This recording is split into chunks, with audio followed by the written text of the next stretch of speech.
Hi, back again to share another video with you. Sorry it's been a little while. There's been all sorts going on at home. Neil's had COVID, Neil's had shingles and I've had COVID, but we're both recovered now, and I'm trying to get back on track with recipes and a few things on my blog.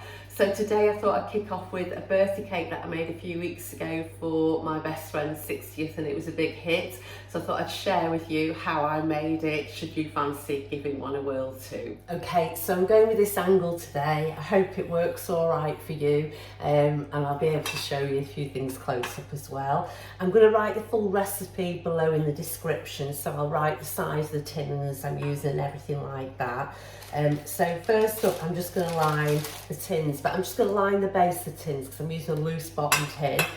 So I'm just going to line it with a little bit of greaseproof. So I've just got 2 sheets of paper there, and I'm just going to measure a circle there. So I'm just going to line it up there and then just cut round.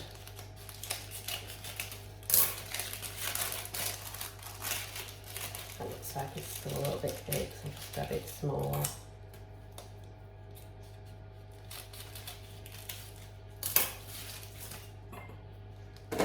Okay, and then just grease the tins. I'm using Lurpak spreadable to make the sponge cake for the birthday cake. The Lurpak spreadable which I use is the full fat one. I find with the full fat one it turns out a really good sponge cake. So if I'm using a creaming method for a cake, it would always be Lurpak spreadable butter that I use for that. And then just slip those inside like that. By just lining the base, you get a neater side of cake, I find, so that's why I'm just lining the base. And I've never had a problem with it coming out, so you can, if you want to fully line it, you can, but I just find it easy just doing it like that. Okay, so to make the sponge cake for the cake, dead easy. I'm just using the Lurpak spreadable butter that I mentioned. I'll just grab a spoon out. A teaspoon will remember as well for my vanilla. Okay, and then I'm just going to pop that into the bowl. It is just an all-in-one method, so all the ingredients for the sponge are just going to go into the bowl, and then it's just caster sugar, gluten-free self-raising flour, and I'm using the Asda one that I mention about a lot, and that has got a tiny bit of self-raised, got a tiny bit of xanthan gum in, which is sufficient for a sponge cake, because there's quite a lot of eggs going in, and that acts as a binder as well.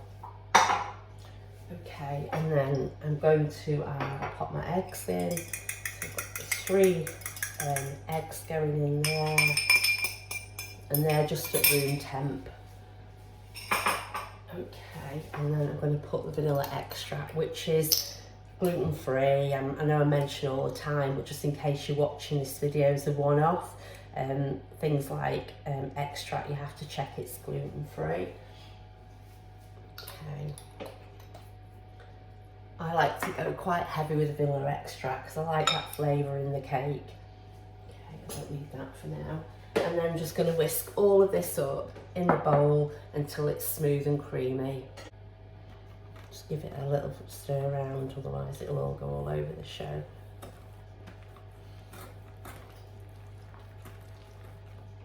Okay, just help if I turned it on. There we go.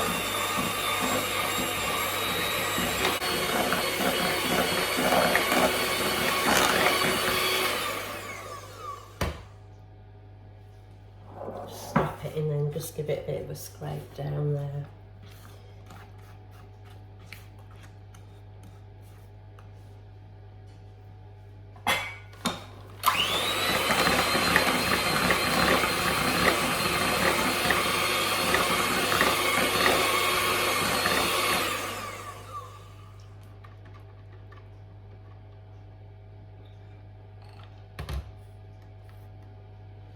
Okay, and that's just how easy it is just to make that simple sponge mixture. I've already shared a couple of recipes, I know, on YouTube where I've just done the sponge cake, so like a bigger sponge cake and this. But this is more about when I put it together, more about like how I decorated it as well. So I'm just going to divide this now between the 2 tins. Put that on one side for a sec. And I just do it sort of in spoonfuls and then just count that over. On that side, and then I'm showing you a bit better.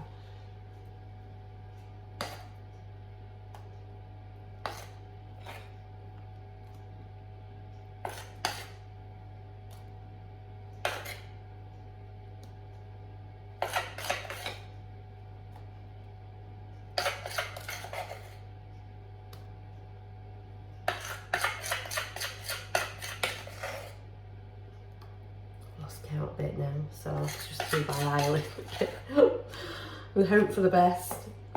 There we go, that's about right. Divide that a little bit.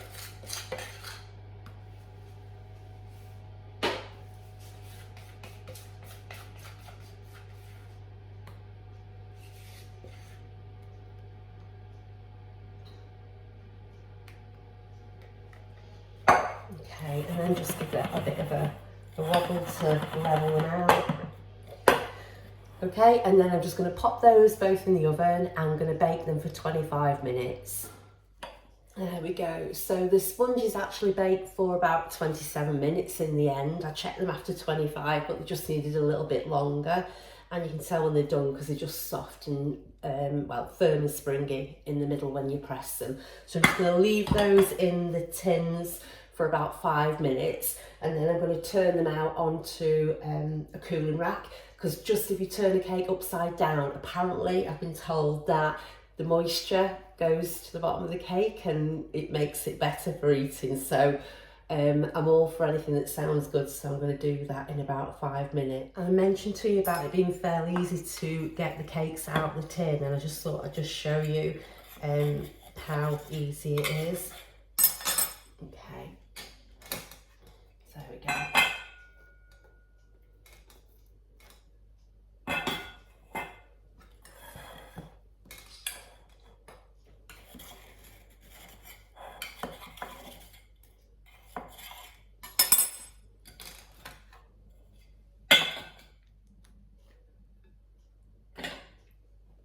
And I'll just leave those to go cool.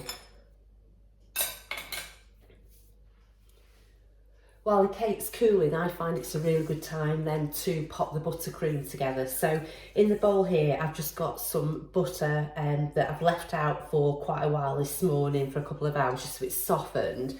And I'm just going to give it a quick whisk with the whisk before starting adding in the icing sugar.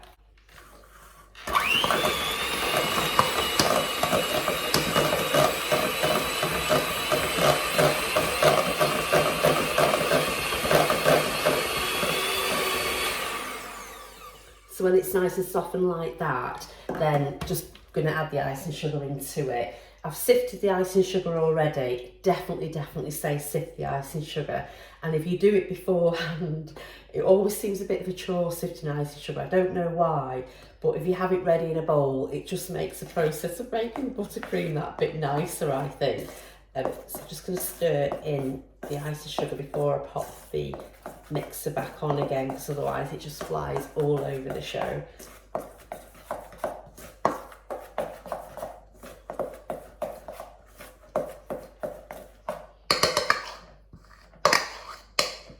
Just keep giving it a whisk after each addition.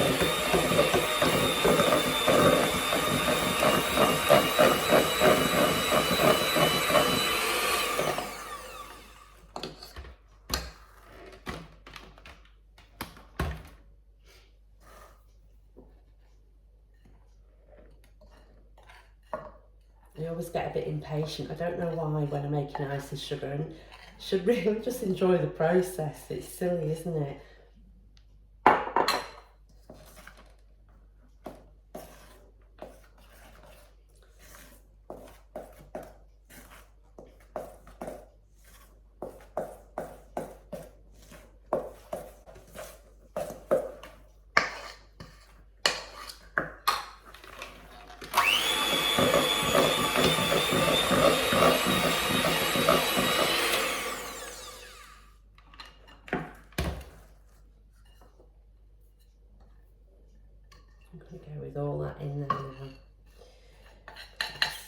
mix it round with the spoon.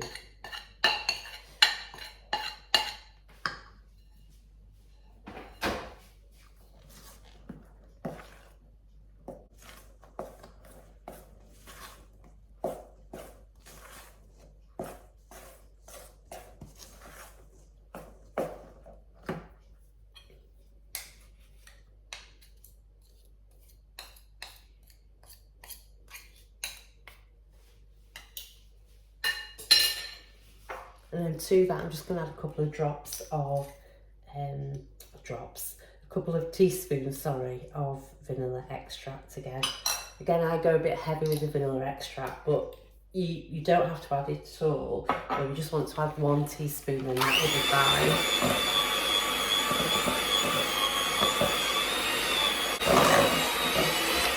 fine. Okay, now it's nice and soft at that stage, but I like to take it even softer for spreading on the cake, because otherwise I find, even when I made the cake the other week, it brought the crumb up because I hadn't added quite enough milk. So I'm just going to add a few drops of milk into this, just to soften it up. It really does change the texture.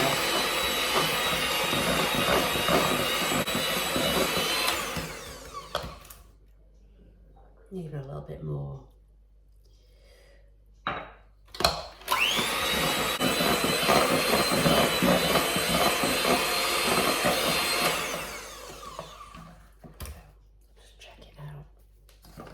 Yeah, it's lovely and soft. So it's lovely and airy when it's like that. So adding that bit of milk, it does make all the difference to the finished texture.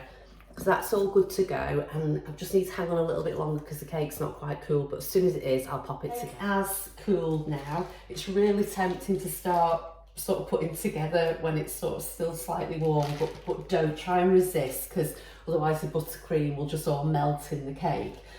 So it's nice and cool now. So I'm just going to start assembling the cake now. So I'm just going to cut through firstly. See, now I can see it best there. So I'm just going to cut through the both the cakes, because I'm going to layer them up. So I'm just going to cut through this one first. Just doing it as evenly as possible. It doesn't matter if it's not too perfect, because it is a homemade cake after all. Just going to pop that on there. And then actually, I'm going to switch that around. Put that there for now. And there, okay. So that's a bit. So I'm going to put that bit, I think, on the bottom first. And I'll just cut this other one up ready. You can see inside the crumb is lovely with this cake, and it's so simple. I say, I literally just put it together in real time before, and it just that all-in-one method. And this is a sponge cake recipe that I use so much. I use it's like a loaf tin as well, and I do have another idea, another video I'm going to share with you at some point, with different things that you can do when you make this sponge cake into a loaf tin. I'll have that with you hopefully not too long. Righty-ho. So I'm going to assemble this cake now. Now when I made it a few weeks ago, I did the layers the wrong way, and I wanted it more even. So I'm going to go jam on the bottom, then buttercream, then jam, and then it'll be covered in buttercream. So that's the plan. Today I'm using blackcurrant jam. I do like to use raspberry, but I'm out of raspberry, so we're on blackcurrant today. I'm just going to spread that there.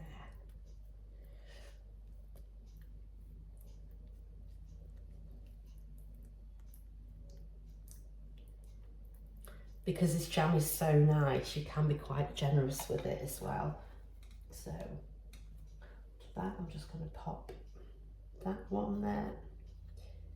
Okay, and then I'm going to pop some buttercream on that.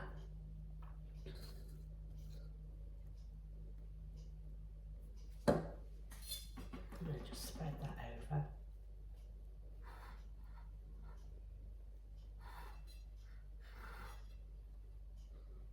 It's already looking a bit uneven, so I'll try and balance that up after.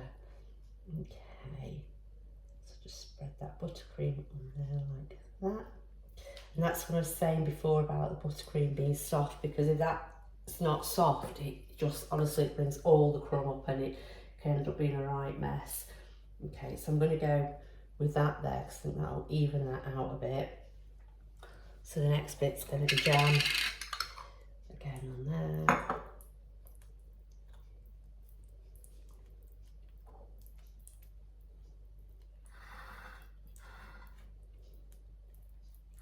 I'm calling this a birthday cake, but it could be an any occasion cake, and it's just sort of, I just thought how good it looked when I popped it together the week, and I'm not very good at cake decorating, so I just thought if I can share it with you and you know you might fancy doing the same thing. So I'm just going to finally pop that on there and scoop round with that bit of jam.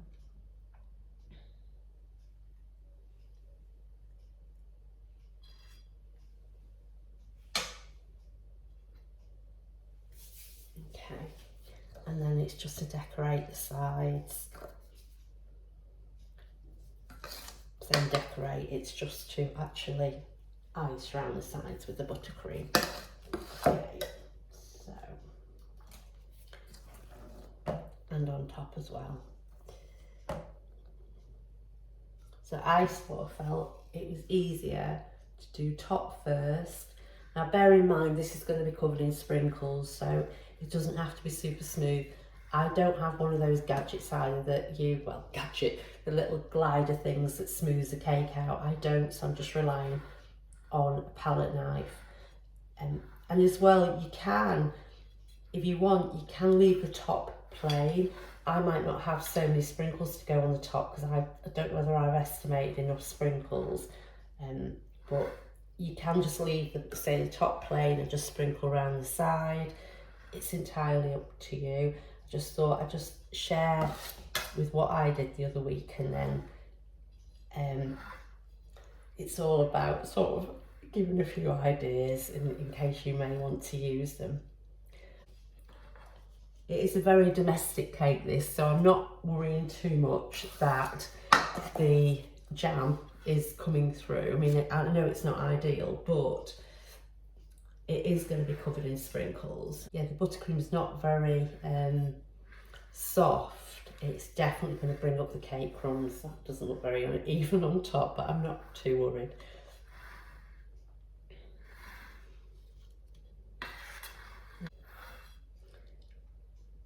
Get to a point where you sort of have to stop playing, because otherwise it can just go a little bit pear-shaped. Right. Okay. I'm going to stop with that now. Okay, so that's how it looks all with the buttercream on it. I'm going to now put the sprinkles on. With sprinkles, you do always have to make sure that if you need a gluten-free diet like myself, that they are gluten-free. So just double check on the ingredients and make sure there's no additional may contain that make them not suitable as well. I'm not sure whether I'm going to have enough just with the pink, so I'm tempted to add in the gold as well. It might not look as good, but I think I'm going to go with it because I just bothered I'm going to be a bit short with the sprinkles, so I'm going to tip these into a bowl. Yeah, I'm worried I'm not going to have enough, so I'm going to go with all of them. Ideally, I'd be doing it. Actually, they look quite nice like that. Yeah, okay, I'm quite happy with that. I think they'll look, as I say, it'll cover a multitude of sins when I sprinkle these on. I'll try and show you. So bring them up with your hands with the sprinkles, like that, to go around the cake. I hope I'm showing you good enough there. I know I'm going to find sprinkles forevermore in the kitchen. Okay.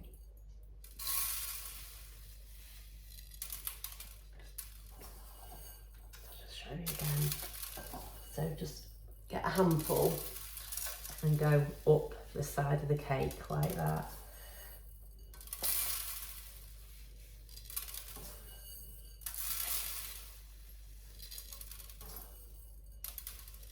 Okay, I'm going to gently tip them off what I can, and they'll go back in.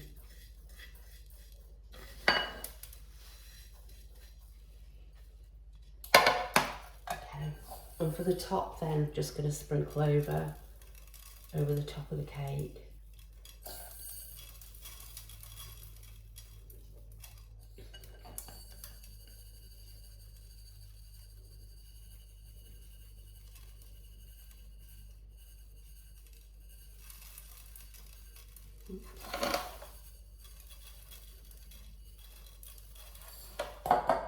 And it's quite forgiving, so if you spot any patches, you can just go around with those as well.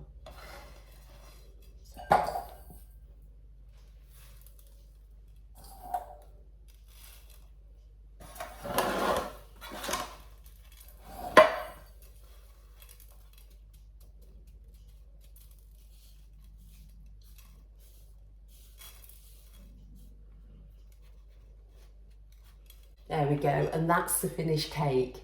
So I am going to transfer it onto the plate so it'll look a lot better when I do that, and then I'll just show you what it looks like then. And I'm going to leave it a little bit to let it set, and then I'm going to cut into it so you can see the layers and just why I fancy getting the layers as they were inside with the jam and the buttercream.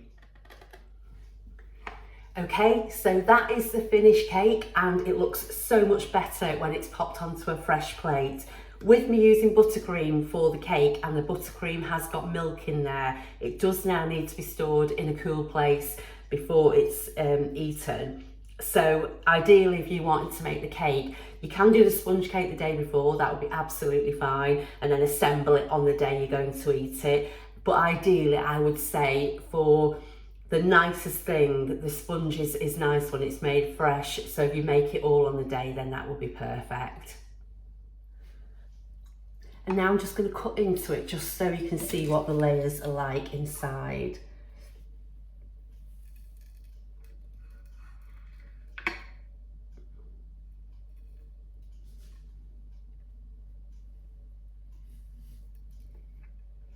It's lovely and soft.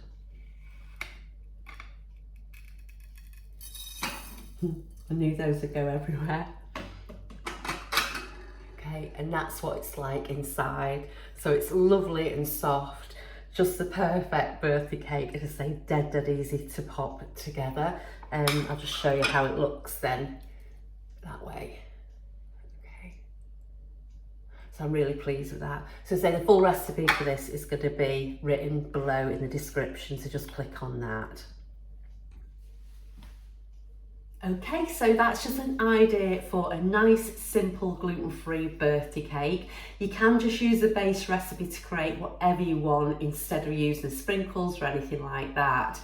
But if you do have any questions, then just drop them in the comments below and I'll always come back to you. And if you have liked the video, then please do give me a thumbs up, that would be brilliant. If you've already subscribed to my channel, thank you so much. But if you haven't and you're able to do that, then that would be great too. And I look forward to being back again with you really soon to share some more videos. But in the meantime, take care and bye for now.